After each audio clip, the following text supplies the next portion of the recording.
थोड़ी फुटबॉल की बात हो जाए। फुटबॉल की बात करेंगे।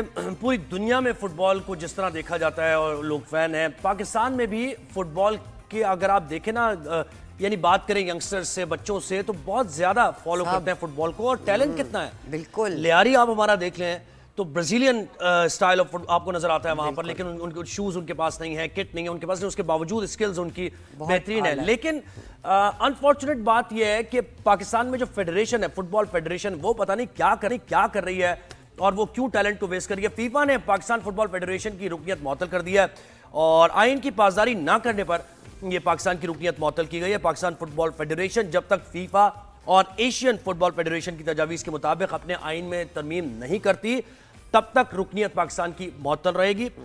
PFF 2015 से बुरान का शिकार है और 2017 के बाद ये तीसरा मौका है जब पाकिस्तान की रुकनियत मुअत्तल की गई। तो इसकी वजह क्या है और क्यों मैनेजमेंट में और ये जो एक इदारा है पाकिस्तान फुटबॉल फेडरेशन का, उसमें क्या चेक एंड बैलेंस नहीं है, उसमें अकाउंटेबिलिटी का सिस्टम नहीं है, उसमें क्या right man for the right job नहीं फॉलो किया जा रहा, हो क्या रहा है आखिर ये?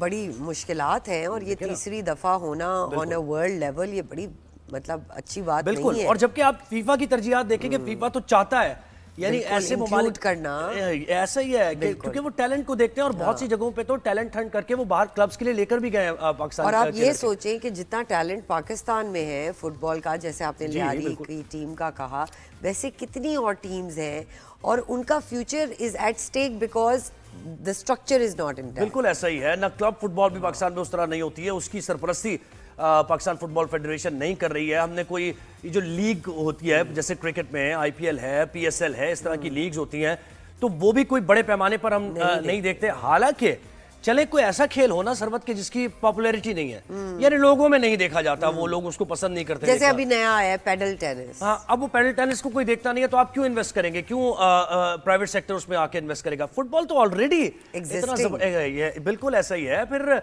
जो बड़े बड़े स्टार्स हैं फुटबॉल के, आप देखें कि उनकी पूरी लीग्स हैं, यानी रोनाल्डो की बात करें तो रोनाल्डो की पूरी दुनिया में एक अलग लीग है, अलग है, मेसी की अलग है।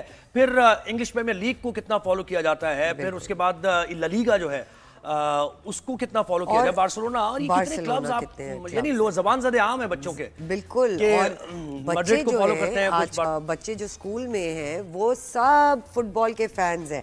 तो इसी पे मजीद बात करते हैं। अल्तमश जीवा स्पोर्ट्स एंकर, तज्जियाकार हमें ज्वाइन किया और इससे पहले हम एक इदारे में काम भी कर चुके हैं। वेलकम करते हैं आपको। अस्सलाम वालेकुम Jeeva, welcome to the show, good to see you early morning.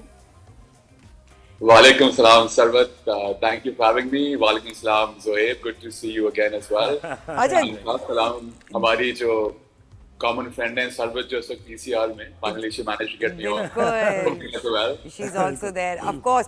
जीवा, to cut the long story short, भाई ये क्या हो रहा है, एक दफा फिर बैन लग गया है, तो क्या वजूहात लग रही हैं आपको, क्यों बैन लग रहा है बार बार? This is the third time.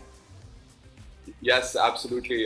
थोड़ी सी मैं इसमें कॉन्टेक्स्ट देना चाहूंगा, इसको थोड़ा सा दिल कहते हैं ना थाम के रखेगा कि अभी तो एक्चुअली ऐसी आती है कि ऐसी चीजें हो भी सकती हैं। सो ये actually 2003, I would like to go back to 2003, तब एक नई PFF की बॉडी आती है, PFF being the Pakistan Football Federation, and जैसे हमें पता है कि हमारे मुल्क में लोग जब एक जगह आके बैठ जाते हैं, वहां से वो फिर हटना नहीं चाहते। बिल्कुल। तो यही ग्रुप जो था वही ये हमारी फेडरेशन चला रहा था, एंड 2015 और 16 में जाके उस ग्रुप में जो है आपस में थोड़ी सी अनबन होती है, एंड एक दूसरे को वो सपोर्ट नहीं कर रहे थे, तो उसकी वजह से उन्होंने आपस में एक दूसरे पे केसेस कर दिए। एंड जहाँ पे जो आपकी जो एक प्रॉपर एक क्या कहते हैं प्रोसीजर होता है पाकिस्तान, वो फैसल सवाल हयात के दौर की बात करें ना अल्तमश?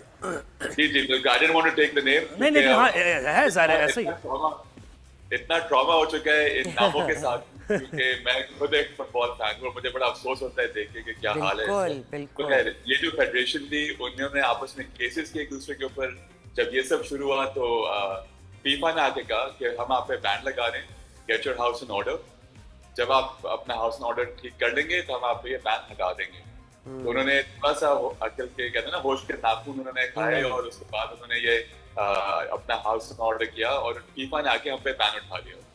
कम 2017 फिर से लड़ाइयाँ शुरू हो जाती हैं एंड फिर से हम एक इंटरनेशनल एम्बैरेसमेंट बनते हैं क्योंकि जाहिर नहीं बात है अगर फीफा आप पे बैन लगा रहे हैं तो ये हेडलाइन पूरी दुनिया में जाती है सब हर जगह ये चीज कवर होती है फिर हम पे बैन लग जाता है इस दफा फीफा कहता है कि इनफ इज इनफ आप लोग जो है एक 2003 से वही लोग चले आ रहे हैं so we want to start fresh FIFA आके कहता है कि हम एक नॉर्मलाइजेशन कमेटी बनाएंगे सो नॉर्मलाइजेशन कमेटी जो होती है बेसिकली वो होती है जैसे इंटरम गवर्नमेंट आप कह लें या जैसे हमारे इलेक्टेड जो रिप्रेजेंटेटिव्स आते हैं ट्रांजिशनल फेज होता है वो जी हाँ एग्जैक्टली ये ट्रांसफॉर्मेशन का फेज होता है तो नॉर्मलाइजेशन कमेटी में वो एक कमेटी बनाते हैं कि भाई आप चीजों को नॉर्मलाइज करते हैं गो टुवर्ड्स फ्रेश इलेक्शंस और फिर से हम ये पूरी चीज स्टार्ट करें 2018 में फीफा एक नॉर्मलाइजेशन कमेटी बनाता है और हम सब लोगों को बड़ी उम्मीद होती है कि अब जो है फाइनली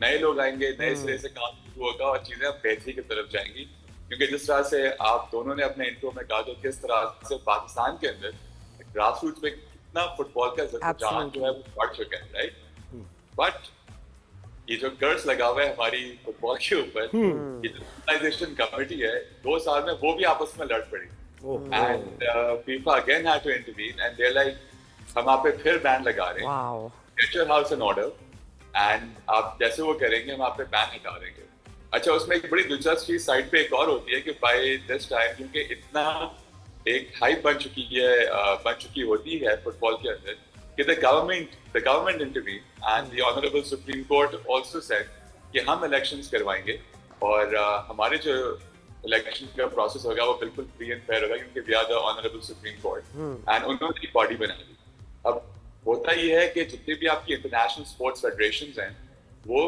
सख्त इसी से खिलाफ होती है और भी government intervention हो या किसी और की intervention हो उनके मामला सही बात एक जगह जो है ये कोर्ट अपॉइंटेड बॉडी बन चुकी थी एक जगह आपकी फीफा नॉर्मलाइजेशन कमेटी जिनके पास फीफा का हाउस था लाहौर के अंदर जो आपका हेडक्वार्टर है it's right next to the stadium तो जब ये मामला चल रहे थे तो कोर्ट के लोगों ने जाके कहा कि नहीं हमारा राइट है उन्होंने जाके पीएफएफ का हाउस अपने तहवील में ले लिया फीफा ने आप फिर बैन लगा दिया कि भाई ये तो हो ही नहीं सकता इसमें 1.5 साल और हमारे जाया हो और फिर एक नई कमेटी बनाई जाती है नॉर्मलाइजेशन कमेटी उसमें नए लोग सामने आते हैं अब उस चीज को भी 2.5 साल हो चुके हैं और ये इलेक्शन हमारे हो ही नहीं पा रहे तो बेसिकली जिनके पास 2015-16 से शुरू हुआ था अब हम 2025 में आ चुके हैं and we have absolutely no idea कि हमारी ऑफिशियल फुटबॉल जो है वो किस डायरेक्शन में जा रही है वही पाकिस्तान में वो सेंसस वाला और लोकल बॉडीज इलेक्शन का अहवाल है जैसे वो हो ही नहीं पाते बिल्कुल बड़ी मुश्किल से पाते हैं I hope I've been able to explain you have with that amazing smile हमें फिर गमगीन तरीन खबरें दी हैं अच्छी स्माइल के साथ we'll take it Altamash do tell कि इस पूरी चीज में सफर कौन कर रहा है सफर प्लेयर्स कर रहे हैं हमारे तो किस तरह रिजॉल्व हो सकती है what is the solution what is the direction इसमें ये भी अल्तमश थोड़ा सा ऐड ऑन कि इसमें पैसे का जो इन्वॉल्वमेंट है मॉनेटरी जो इन्वॉल्वमेंट है वो कितना मामलात को खराब कर रहा है क्योंकि देखिए फंडिंग भी बहुत मैसिव होती है फीफा की तरफ से That's a very good question from both of you. So I'll start with Sarwat first. उन्होंने कहा कि प्लेयर्स सफर कर रहे हैं कंप्लीटली एग्री प्लेयर्स तो बहुत सफर कर रहे हैं अनफॉर्चुनेटली अब आप ये देखें एवरी टाइम आप पे बैन लगता है तो आपके प्लेयर्स जो हैं वो कम्पीट नहीं कर पाते राइट क्योंकि आप पे मैं एग्जांपल देता हूँ आप पे जो पिछले हफ्ते बैन लगा आपकी मेंस की टीम तैयार थी to play the AFC qualifier जो AFC चैंपियनशिप होने वाली सऊदी अरेबिया के अंदर अब हमारी ट नहीं जा सकती right after all that training hard work trying to stay सब जाया हो गया आपका आप उसमें कम्पीट नहीं कर सकते बट आप ये टाइम देखें 2015 से लेकर 2025 में अगर आप 3 बैन लगे तो आपकी जो अंडर 12 की क्रॉप थी अंडर 16 की क्रॉप थी अंडर 18 की क्रॉप थी वो हर साल वो एज बाउंड होने की वजह से वो उस ब्रैकेट से निकल जाए राइट तो वो फिर हर प्लेयर जो है वो एज की वजह से वो टाइम आउट हो रहा है और उसका पूरा करियर पावर सही बात तो आप ये देखें कितना बड़ा नुकसान इन प्लेयर्स को हो रहा है मेन एंड वुमेन अच्छा मैं एक और चीज पे आपकी तवज्जो चलाना चाहूंगा यहाँ फैंस फर्स्ट टाइम पाकिस्तान की हिस्ट्री में हुआ कि 2022 नवंबर का टाइम था कि Pakistan took part in the qualifiers for the FIFA World Cup जो 2026 में होने वाला है like you know in North America her country को मौका मिलता है कि वो इस क्वालिफाइंग राउंड में पार्टिसिपेट कर सकें पाकिस्तान ने हिस्ट्री, अपनी फुटबॉल की हिस्ट्री रकम की जब उन्होंने पहली बार फर्स्ट राउंड से वो आगे बढ़े, क्योंकि पाकिस्तान कभी फर्स्ट राउंड से आगे बढ़ा ही नहीं है। कंबोडिया को हराया उस मैच के अंदर, without any publicity, without any marketing. Islamabad की ठंड के अंदर 20,000 लोग ये मैच देखने आए थे, without any marketing, any sales, any promotion. अब आप ये देख लें कि इस्लामाबाद जैसे शहर में उस ठंड के अंदर 30,000 लोग आए थे वो मैच देखने। उसके अंदर खवातीन थी, मर्द थे, बच्चे थे। और जब आपने क्वालिफाई किया, इतना एक हिस्टोरिक इवेंट हुआ, पाकिस्तान को 8 मैचेस इंटरनेशनल और मिले। और आपके ग्रुप में सऊदी अरेबिया, बिल्कुल, जॉर्डन, ताजिकिस्तान, राइट? तो आप उनसे होम एंड अवे मैचेस खेल रहे थे। फिर हिस्ट्री बनी कि सऊदी अरेबिया जैसी टीम जिसने अर्जेंटीना को वर्ल्ड कप में हराया था, like you guys remember 2022 world cup में जो बड़ा एक फेमस चार्ट बन गया था, वेस्ट मेसी। पाकिस्तान आई थी पिछले जुलाई। अब आप सोचें फैंस के लिए कितना बड़ा मौका था कि वो उन स्टार्स को अपने क्या कहते हैं बीच में पाके, उनके फेमस इटालियन कोच थे जब सऊदी की टीम के साथ नहीं है। He was here in Pakistan. Yaya Toure was in Pakistan. ये सारे वो नाम है जो भी आप नाम सब दे रहे थे, बार्सिलोना के coach, man city, these people were in Pakistan. इतनी बड़ी चीज हो गई। और इन सब मैचेस के अंदर अगेन विदाउट एनी पब्लिसिटी 25,000 लोग ये मैचेस देखने हैं जिसमें खवातीन आ रही थी, without, and they were sitting in the same stands as the normal fan. सब मिक्स होकर मैच देख रहे थे। I was there as well. और इतना अच्छा समाचार, यकीन करें कि how sad and how unfortunate. Altamash, we thank you for your time and we really hope that हमारे स्पोर्ट्स और आगे जो फ्यूचर है उसको कॉम्प्रोमाइज ना किया जाए for just home body politics. बिल्कुल ऐसे ही है। It's so unfortunate.